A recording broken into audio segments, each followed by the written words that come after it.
Hey you guys, this is Jess with Sourceful Journey back with another video. I want to do a quick story time with you guys. I just been thinking about whether I should share this story with you guys in regards to a past childhood memory I recall from when this stuff started really ramping up with child abductions, things of that nature, and especially since now so many of us who went through the GATE program are starting to talk up about our experiences and certain things that we've noticed or remembered. I guess you could say memory unlocked that took place at the time that as children we didn't quite understand. But now it makes perfect sense why. So boom, as some of the younger adults say now, you guys, I'll be listening to y'all say so boom it is. I do recall there was one experience. Well, for starters, in the 90s, child abduction was on, well, it was at an all-time high. And a lot of it had to do with some of the things you hear now that most people would think, oh, it's conspiracy theory related, and it's really not. It's actually fact.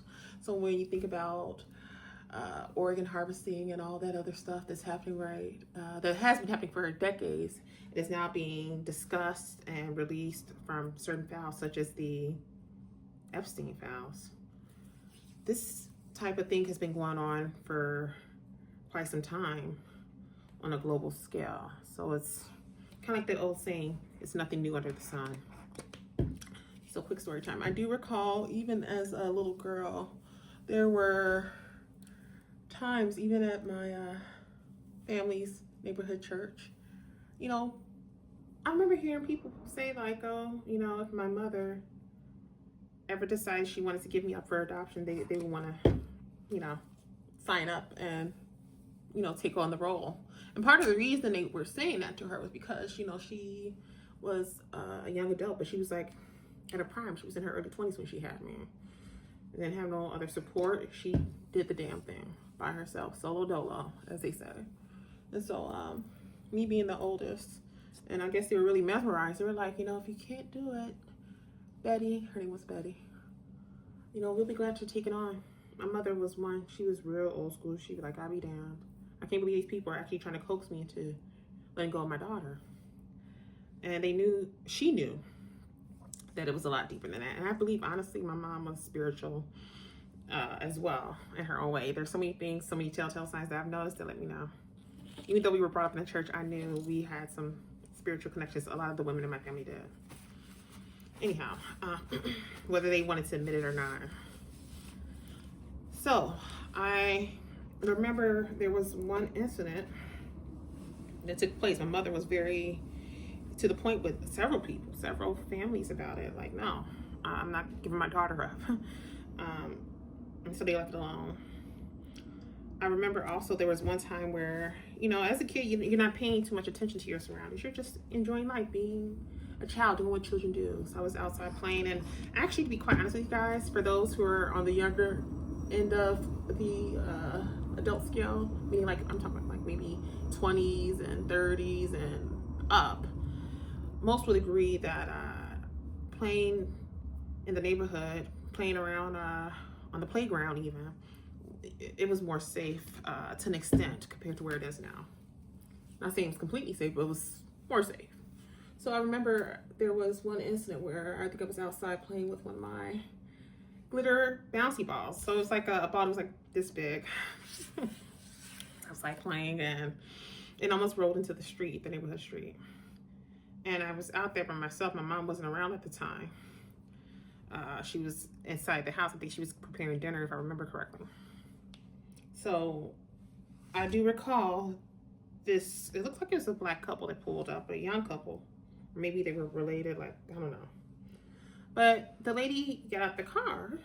It had to be like maybe a small size vehicle, like I don't know if you guys remember the Corsicas back in the day, like I think it's a Ford Corsica. It's about that size. And I think that's exactly the car that it was. Anyhow, she got the car. She was trying to talk with me. She was like, oh, I like your hair. And then, because back then, I mean, my hair, even underneath these wigs and everything, my hair is fairly long. So I view this as more of a protective style, but my hair was extremely long, like past my butt long, like to the point that when I finally started getting perm kits, I had to get 2 perm kits to take care of the hair. It was that long and thick. And same for my mom, but she never did the perm thing. So I'm digressing. The point I'm trying to drive home is that I remember, you know, I was like, oh, thank you. I was, again, young and naive, not really knowing what was this lady was trying to attempt to do with this guy. So she was like, oh, she ended up grabbing the ball. And she was going to give it to me, but she was holding it in a way where she wanted me to come closer to the car. Me being young and naive, I was actually getting ready to take that step. And that was until my mom responded. So I remember, and my mother, her window to the apartment we were living in was like facing on the opposite side of the street. So I don't know what it was, well, but God. She yelled so loud, and she was like, Jessica! She was real loud. And I heard, I perked up, and then whoever that lady was, she threw the ball to me, and then she jumped in the car real quick, and they drove off really fast. I remember I was so confused. I didn't understand what was going on. But one thing I can say is that mother instinct is no joke, honey. Something within her, and I think she even said it, because I think I was telling mom what was going on, what happened. I'll never forget that experience. That lets you know that mother instinct is nothing to play with.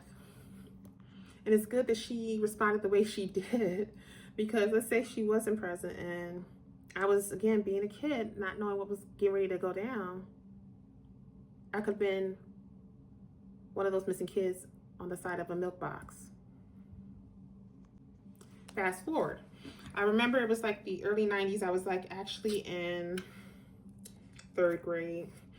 I remember at this point I was hitting like high honor roll.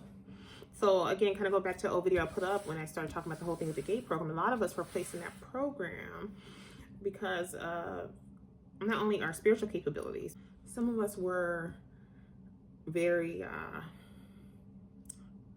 intelligent. I would say more so, I guess you could say close to prodigy, more like a prodigy in certain areas too. So for me, you know, again, I should not have even been put through the program, but here we are, right?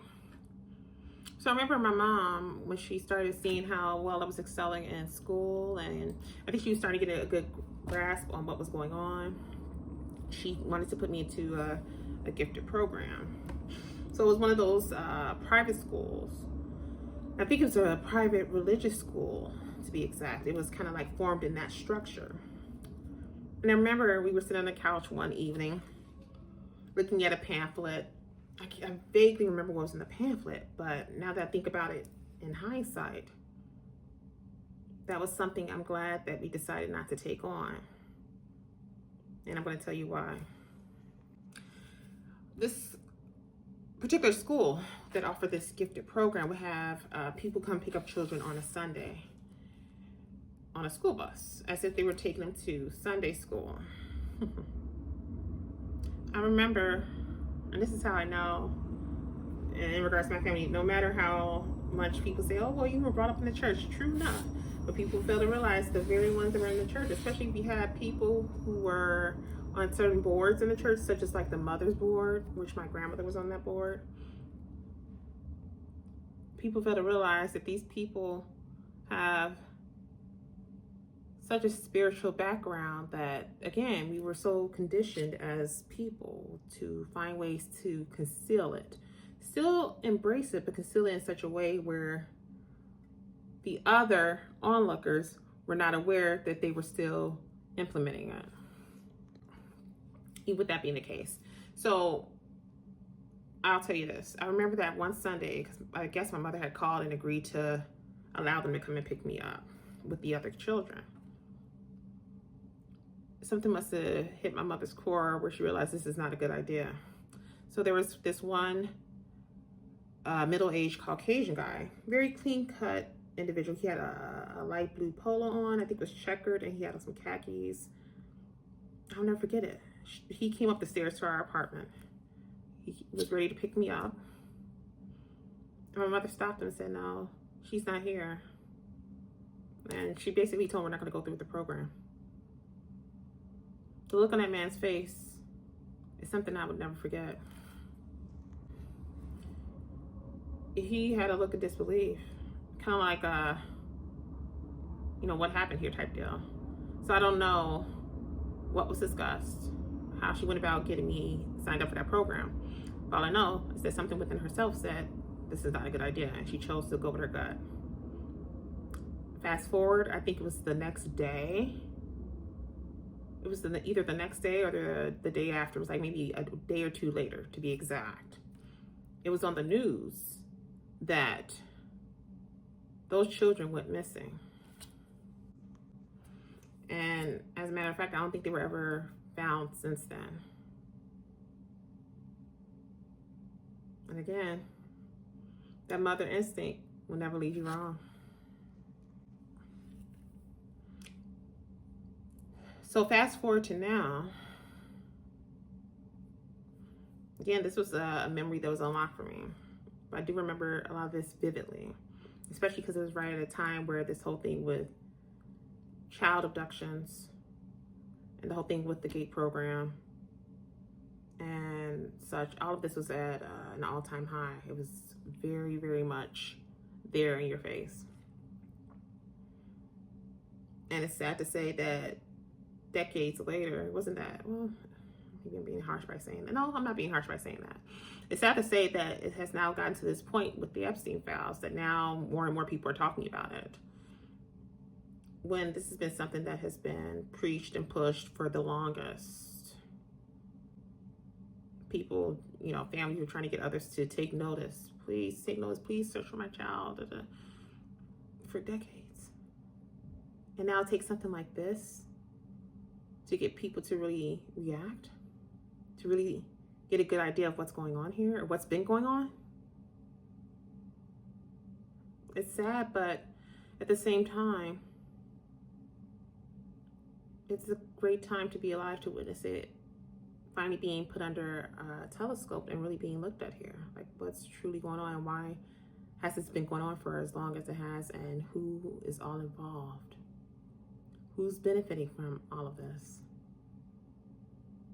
And when you think about the certain areas, the certain neighborhoods they target, the certain children they target. So again, kind of going back to the school systems, that's like the breeding ground where they have to see how these individuals intellectually wise. And it kind of takes off from there as far as monitoring and all that in various forms. And then they'll have people who you will least expect, who would choose to partake in the experience just to, be able to get a hold of this, because maybe they have some type of gift, some type of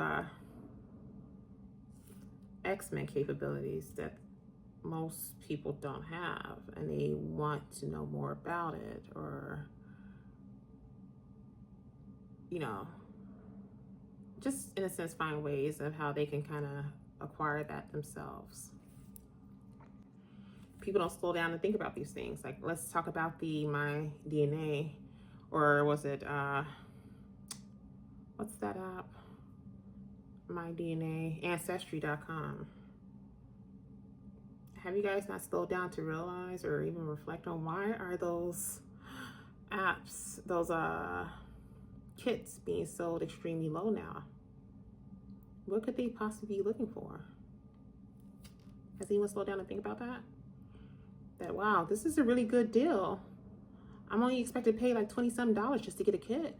Oh, I can buy an additional kit for Cousin Joe, so we can both see how connected we are blood-wise. Has anyone even slowed down to think about 23andMe? That story that came out about that, where, what was it? That there was a whistleblower who ended up getting knocked off because they unearthed some information that was hidden. I guess it was something in terms of certain DNA results being altered because they were trying to have certain individuals to believe that they had certain blood running through their veins that was not accurate. The numbers were off. They skewed the numbers, to put it plainly. They appear to have swept that under the rug pretty quick too, not realizing more people were going to release that information who have not forgotten about that. So that means in all actuality, even for some of those, including myself, who may have gotten certain numbers, like looking at the results, I knew for me personally, when I got my results back, I'm like, something looks off. Like, I know there's other numbers and details, other breakdowns within my blood, because I see it. You can see with your natural eye. You're like, why is this not included? But they think people are so quick to take things from face value rather than doing their research. And this is where you got to go ahead and, again, you guys, take that initiative to do so. Go that extra mile to do so. And don't be one who's willing to allow them to continue to play in your face. So with that being said, that was my little story, you guys. It's one of those things that, again, seeing all the stuff with the Epstein files popping up, and there's so many people, including myself, they're talking about stories that we can recount from as children that took place when this stuff was really starting to run rampant, how it played out today in regards to all that's taking place now in the media. Again, this is something that's nothing new under the sun. The only thing that's different now is that we have the technology to put it out there on the forefront. That's it. That's all for this video, you guys. So don't forget to like, share, and subscribe if you haven't done so already. Until next time, I'm sending you off with 11 light, and I will see you in the next video. Be blessed, everyone.